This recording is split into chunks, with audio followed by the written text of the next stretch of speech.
Começa agora o programa Transição, a visão espírita para um novo tempo. Viver ao lado da pessoa amada é um grande projeto de vida, um grande desafio. Este é o nosso tema de hoje, casamento saudável.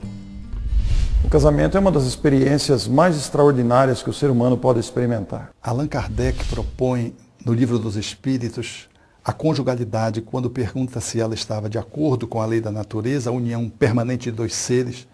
E os Espíritos respondem nessa obra monumental que trata de vários assuntos importantes da atualidade, justo na lei de reprodução, de que o casamento é um progresso na marcha da sociedade. Nas experiências que se trocam, nas bagagens que cada um traz da sua formação familiar, e principalmente pelas experiências que vão se construindo a partir dos anos de convivência, nós temos também a ocorrência extraordinária dos filhos, que enriquecem o grupo familiar. O casamento saudável, ele se configura por um relacionamento que preconize a fidelidade da conjugalidade, o compromisso afetivo, a interação que envolva uma conexão sexual, mas também uma amorosidade que é o cimento da relação.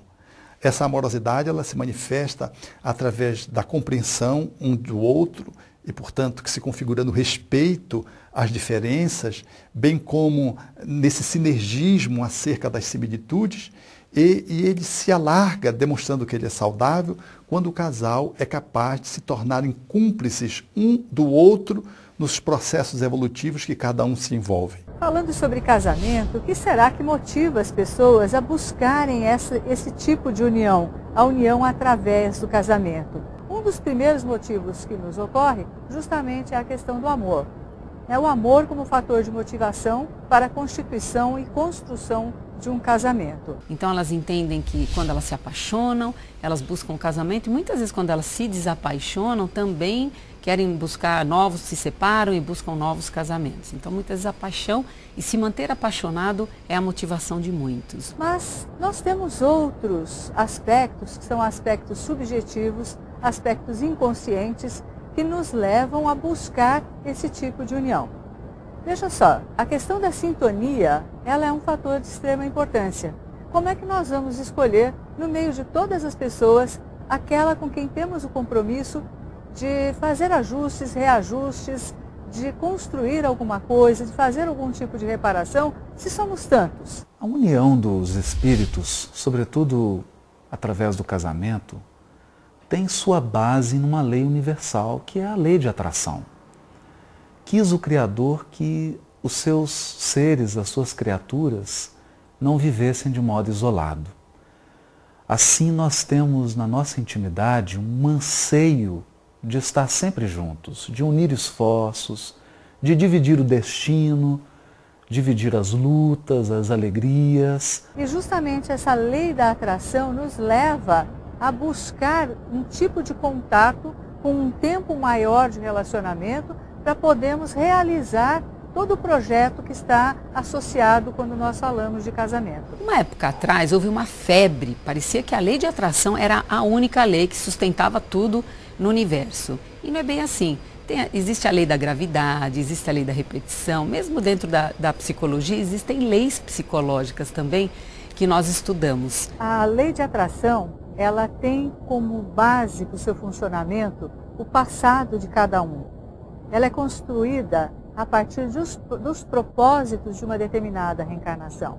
Então entram fatores inconscientes, entram fatores que alteram inclusive a nossa condição de atração através da própria genética, vibrações que estão ali contidas e que nos levam então a encontrar as pessoas, as situações e as oportunidades com as quais nós temos algum tipo de reequilíbrio ou de ação a ser realizada. É por essa razão que, baseado na lei de atração, o casamento é uma grande disciplina espiritual. Duas criaturas combinam, acertam de dividirem uma vida e o cotidiano, tendo em vista um trabalho espiritual a ser realizado.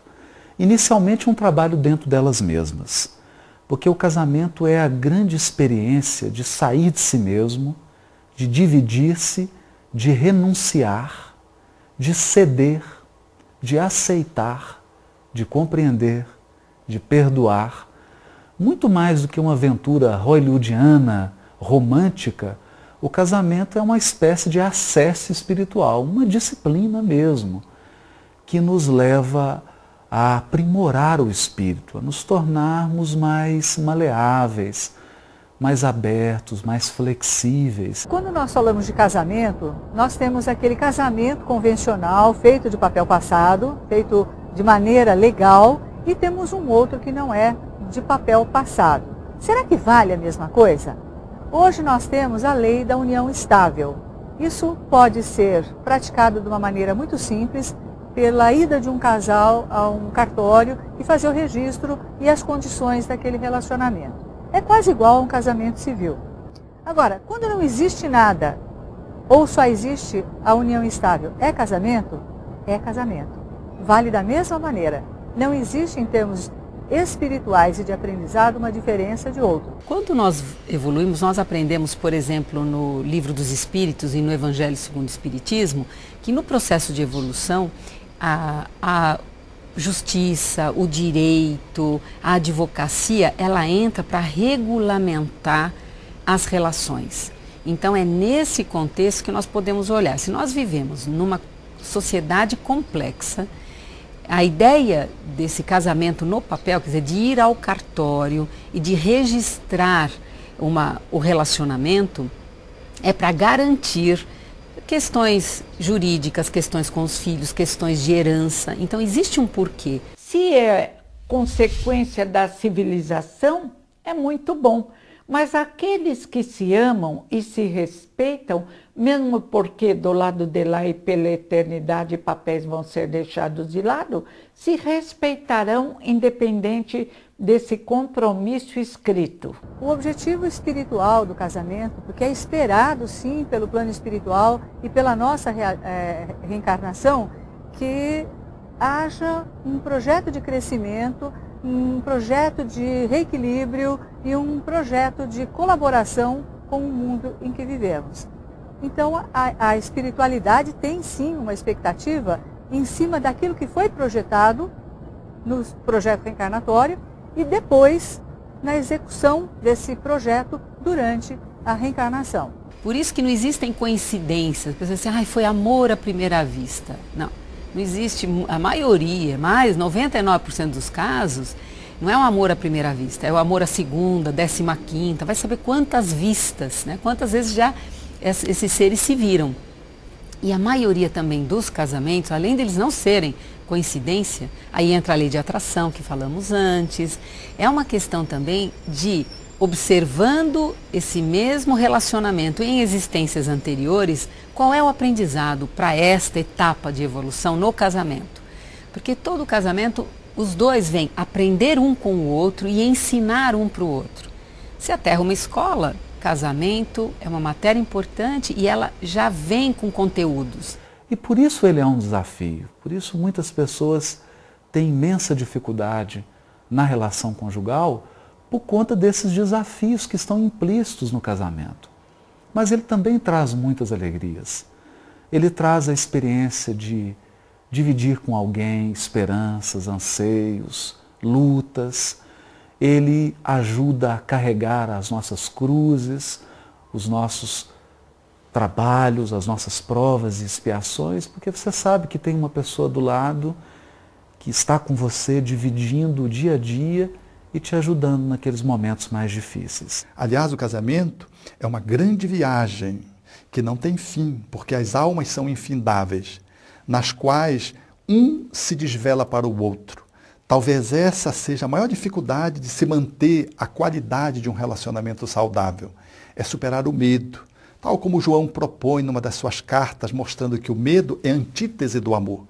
Quando o casal ele supera o medo e eles se desvelam para o outro, eles criam essa relação de cumplicidade, de reciprocidade e de intimidade amorosas que fazem com que a relação ela fique inquebrantável, ela ganhe sustentação e assegure, portanto, que um e outro possam avançar no enfrentamento das dificuldades que surgem no cotidiano das vidas daquelas que se colocam no mundo. O casamento, portanto, é um desafio amoroso e saudavelmente está disponível àqueles que querem avançar nessa direção. A união com a pessoa amada nem sempre é fácil. Precisamos aprender a contornar o orgulho e o egoísmo. Vamos ver o que a doutrina espírita tem a nos dizer sobre isso. Todo mundo se casa para ser feliz. E a grande maioria casa nunca pensando em se separar, achando que vai ser feliz para sempre. Só que nem sempre acontece isso. Então, quando duas pessoas se unem com amor, pelo respeito, buscam no outro essa cumplicidade, essa amizade, e vão conseguindo crescer junto, onde 1 mais 1 é 3 e não 2, porque sempre é um a mais, vai indo tudo muito bem. Só que com o passar dos anos, o casal precisa ter um empenho para que as coisas continuem nesse crescimento, nesse aprendizado. Quando não começa a dar certo, vai tendo brechas para situações que nem sempre se pensou. E aí acontecem as coisas de adultério. Adultério quer dizer adulterar da origem. Então, a pessoa que, quando diz assim, ele é um adúltero ou ela é uma adúltera, é sinal que ela, a própria pessoa, violentou um valor dela próprio. A traição é um ato profundamente indigno, porque quem mais devemos respeitar somos nós mesmos. Ainda que ninguém descubra uma traição, com que cara nos olhamos no espelho depois de trair alguém que confia em nós? Fulana traiu fulano, fulano traiu fulana. Não, a pessoa não trai o outro, a pessoa se trai. Ela trai um valor que ela mesma colocou para o relacionamento. Tanto faz o adultério no homem como o adultério na mulher. Quando ocorre, é que algo na união se quebrou. Nós consideramos que essa seja uma grande chaga da humanidade. Você construir um projeto de vida com uma pessoa, entender que ali está um projeto de crescimento espiritual e colocarmos outras pessoas em paralelo no relacionamento. Admito que às vezes uma relação fica muito difícil. Admito, como diz Emmanuel, em Sexo, Vida e Sexo, que muitas vezes um casal tem tanta dificuldade que pode até se separar. Mas então que haja separação, a conversa clara, o olho nos olhos, mas não a traição. Agora, é uma crise. Como dizem os japoneses, para toda crise existe uma oportunidade. Aí cabe ao casal como vai lidar com isso. Como eles vão superar essa crise. E, enfim, fazerem as suas escolhas e seguirem os seus caminhos. Muitas vezes pode ser o caminho definitivo de uma separação, mas muitas outras vezes, tanto no homem quanto na mulher, há um momento para reflexão, um momento para ver onde foram os erros e superá-los e partir para um relacionamento mais maduro, mais profundo, onde o adultério foi uma oportunidade para um outro relacionamento desse mesmo casal. Efetivamente, muitos casais que trouxeram programações bem definidas não conseguem levar a termo a proposição de conjugação, de acasalamento. E, por conta de um ou de ambos, sem examinar efetivamente a responsabilidade de cada um, porque isso é um processo de consciência, eles não conseguem manter o acasalamento. E adiam, interrompem, e às vezes saudavelmente, para que não aconteça um crime, processos mais graves, eles interrompem a relação. E separados, eles podem retomar a vida de conjugalidade com outros espíritos, que se sintonizem na mesma faixa de afinidade. Só que sempre é uma perda. Nesse sentido de, quando as pessoas se casam, eu digo, é um grande investimento de energia, de sonhos, e isso vai se perdendo, então é triste, é duro essa dissolução de casamento.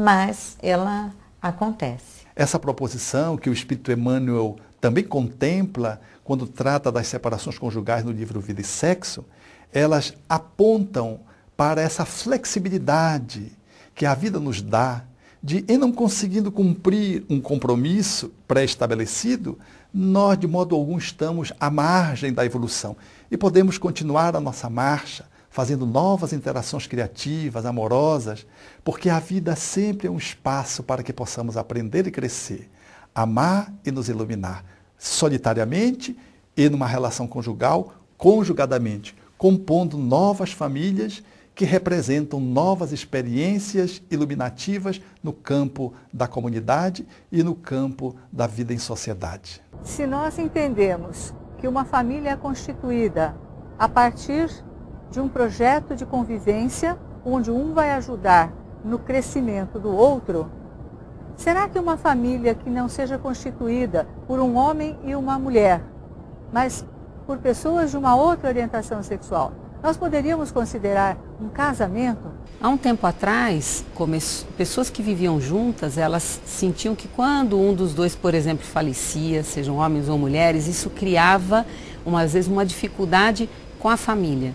Então, em função do que ocorria no sistema social, é que se colocou a necessidade de buscar meios, e em muitos países já há uma aprovação. Esse ordenamento jurídico que vai se impondo, ele naturalmente resguarda o direito de seres acerca de patrimônio, acerca de gestão de filhos, garantias em torno daquilo que envolve quando um falece. São, portanto, determinadas ocorrências do nível civil que precisam naturalmente receber um trato de legalidade. E o nosso país caminha nessa direção muito acertadamente. Mas se nós tirarmos o aspecto legal e ficarmos exclusivamente com o aspecto afetivo, da mesma maneira que um casamento sem papel passado, este casamento entre pessoas do mesmo sexo pode ser constituído de pessoas que se amam verdadeiramente e que são pessoas que direcionam a sua vida da maneira que podem, buscando a constituição da sua própria família. Então nós vemos hoje já a liberação de crianças para adoção por casais de outras orientações sexuais, de casais homossexuais, e a partir de um entendimento de que ali já existe uma família constituída. Então você vê, não é só uma questão de relacionamento, a questão já entra também, né, com os filhos. Algumas pessoas dizem assim, mas o que vai acontecer? Nós, assim, como é um movimento que está bem no início, as consequências nós ainda não temos, assim, pesquisas. E o que acontece? O que acontece quando um casal do mesmo sexo cuida de filhos, por exemplo? Né? Como é que é essa evolução quando, na criança, quando ela tem duas mães a criando ou dois pais? Né? Isso não existe ainda como consequência uma avaliação, mas o fato é, nós precisamos olhar que isso está acontecendo na nossa sociedade. E é importante, acima de tudo, o respeito. É assim que eu percebo, né? O respeito às escolhas de cada um. Porque quem assume as consequências é a própria pessoa. Então, isso de julgar, condenar, criticar, ao que leva tudo isso? Isso contribui ou isso dificulta o processo como um todo? Cabe-nos ao respeito. A sociologia, a antropologia, o futuro, portanto, vai nos dizer mais acertadamente acerca dessas uniões, desses novos formatos, não só de acasalamento e de família. E nós haveremos de, mais tarde, poder referendar ou não, para poder compreender que o espírito imortal, ele traz inúmeros desafios e que de modo algum nós podemos resolvê-los à custa de uma medida de fora para dentro, castrativa, repressora e policialesca. Muitos casamentos passam por dificuldades. De que maneira podemos nos relacionar melhor? Para que nós tenhamos uma união saudável, nós precisamos primeiramente respeitar espaços, pontos de vista, aceitar aquela pessoa que está do seu lado do modo que ela é. Nós temos que ver o outro como um companheiro em construção, tanto quanto nós. Nós precisamos nos colocar como pessoas em crescimento, ouvir, estabelecer um diálogo. É claro que há diferenças, porque cada um traz a sua bagagem, cada um tem o seu perfil psicológico próprio. Mas é possível sim construir um casamento saudável quando pautamos o nosso comportamento no respeito, no carinho, na fraternidade, na gentileza, na atenção. Uma coisa que eu acho que funciona muito é o casal escolher um dia, pode ser da semana, da quinzena, do mês, para ser chamado Dia do Diálogo. Nesse dia, de maneira amena, já combinada, não é para brigar, não é para cobrar, é o dia em que nós vamos discutir o nosso projeto de vida e reavaliar as nossas funções. É onde um vai contribuir não com uma crítica mordaz, mas com uma questão que vai realmente motivar o outro de uma maneira positiva. Eu acho que isso faz com que a gente viva muito mais plenamente, com mais felicidade.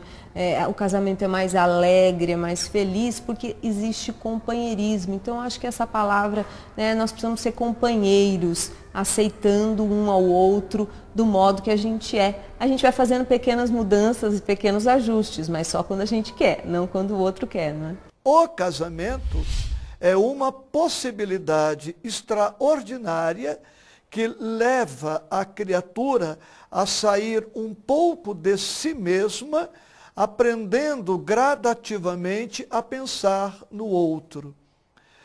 A nossa destinação futura é levar-nos a amarmos-nos uns aos outros irrestritamente, incondicionalmente. Mas como amar a humanidade sem antes aprendermos a amar uma criatura que seja? E o cônjuge é o próximo, mais próximo, que a lei coloca à nossa disposição como oportunidade e possibilidade de treinarmos e vivenciarmos este amor. Mas todos nós, seres humanos, homens ou mulheres, trazemos em nós esse germe da criatividade e das possibilidades evolutivas, de forma que cada um de nós poderá enxergar no companheiro ou na companheira um companheiro ou uma companheira de viagem, alguém para quem podemos estender as mãos e viver unidos no ideal de construir uma família saudável, através de uma união conjugal saudável. Então, o casamento, ele é a plataforma através da qual vai surgir a família, que os espíritos disseram a Allan Kardec, que é a base da construção evolutiva de uma sociedade. Abolir os laços familiares é a recrudescência do egoísmo, tal como os espíritos responderam ao codificador em O Livro dos Espíritos, quando trata da lei de sociedade. O casamento, bem posto, ele exporta para os filhos uma família que vai aprendendo a se conjugar. A família é o centro do nosso desenvolvimento.